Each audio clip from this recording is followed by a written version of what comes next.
Bendiciones, bendiciones en esta tarde. Aquí su servidora, profeta evangelista Delimar Rodríguez. Hoy en esta cápsula le hablaremos de la resurrección de nuestro Señor Jesús, pero no sin antes irnos a la cápsula anterior donde les dijimos que Jesús había entrado en un pollino a la ciudad de Jerusalén en el día de Ramos para marcar una profecía y una promesa que Dios había dado en el libro de Zacarías 9:9. Después de ahí nos vamos y pasamos la semana al día viernes donde Jesús fue crucificado y murió, pero nos marcaremos en los eventos más importantes, en la angustia que él pasó. Aún él fue al Getsemaní y le dijo al Señor: pasa de mí esta copa, pero si no, que se haga tu voluntad. Fue traicionado por Judas, fue apresado, fue llevado ante concilio y fue azotado y fue puesta en su cabeza una corona de espigas que marcaba el rompimiento de las maldiciones desde el libro de Génesis. Otra promesa cumplida. Después de ahí fue llevado ante Pilato y Pilato no quería crucificarle porque su mujer lo había confrontado y le había dicho: he padecido por este hombre en sueño, no le hagas nada.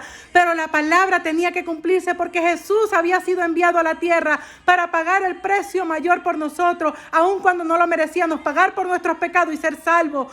Dios en forma de sí mismo vino a la tierra siendo su hijo para cambiar nuestra historia, y así lo hizo y marcar otra profecía que estaba escrita en el libro de Isaías 53 del verso 3 al verso 7, donde dice: despreciado y desechado entre los hombres, varón de dolor, experimentado en quebranto, y como que escondimos de él el rostro, fue menospreciado y no le estimamos. Ciertamente llevó él nuestras enfermedades y sufrió muchos dolores, y nosotros le tuvimos por azotado, por herido de Dios y abatido. Mas él herido fue por nuestras rebeliones, molido por nuestros pecados. El castigo de nuestra paz fue sobre él, y por sus llagas fuimos nosotros curados.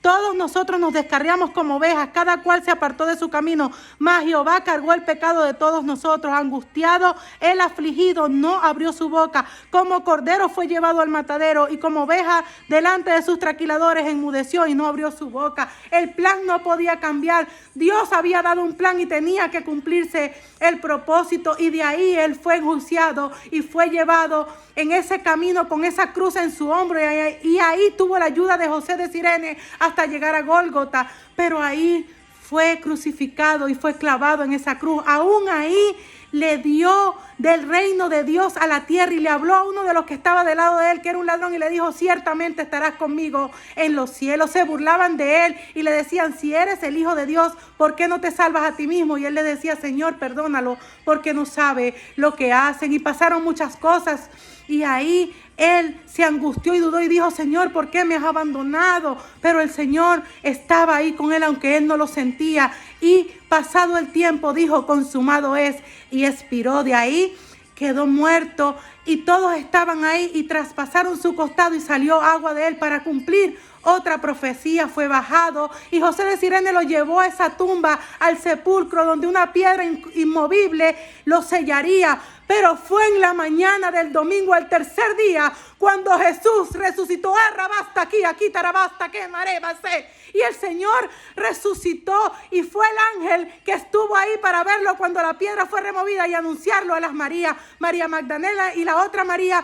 Fueron a dar las buenas nuevas como el ángel se lo dijo a los discípulos, y ahí vino Jesús al encuentro de ellas y les dijo: aquí estoy. Y ellas le adoraron, y él les dijo: vayan y den las nuevas a los discípulos y díganles que voy a ellos donde lo describimos en la ciudad. Y ahí apartados el Señor se les apareció para darle encomienda y les dijo: id por todo el mundo y predicad este evangelio a toda criatura, para que entiendan que él era el Hijo de Dios. Dejó una promesa mayor, pero antes ascendió al cielo, y los mismos que lo vieron ascender se les dijo: así como subió lo verán bajar. Pero ellos se regocijaron y todos unánimes se fueron a cumplir la palabra de Jesús, y gozosos le servían en el templo. Después de ahí tuvieron la promesa mayor. Podemos irnos al libro de los Hechos y entender que nuestro Señor Jesús les dijo que recibirían el poder del Espíritu Santo y serían llenos de él, que era el Consolador quien los guiaría,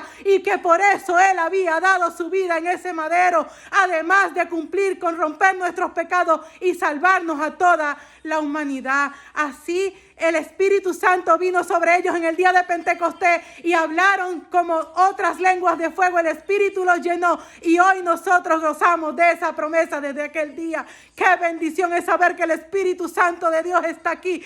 Basta aquí, Amandereba y sea. Yo voy a hacer esta oración creyendo que el no creyente será impactado y que entenderán que Jesús es el camino, es la resurrección y la vida. Y dice que solo el que cree en Él, aunque esté muerto, vivirá. Señor Jesús, vengo delante de tu presencia. Impacta con toda esta palabra, aún al que no te conoce, Padre amado, que puedan entender que hay una esperanza y que tú eres el único camino al Padre.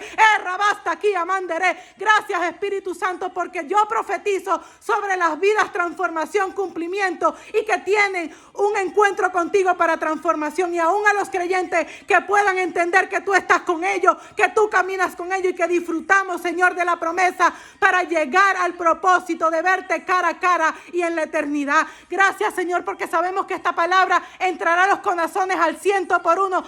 Basta aquí, Amanderé, y que todo oído oirá esta palabra hasta que toda esta palabra sea llevada a los confines de la tierra. Sean bendecidos. Los dejamos en este día, pero no nos vamos de la presencia del Señor.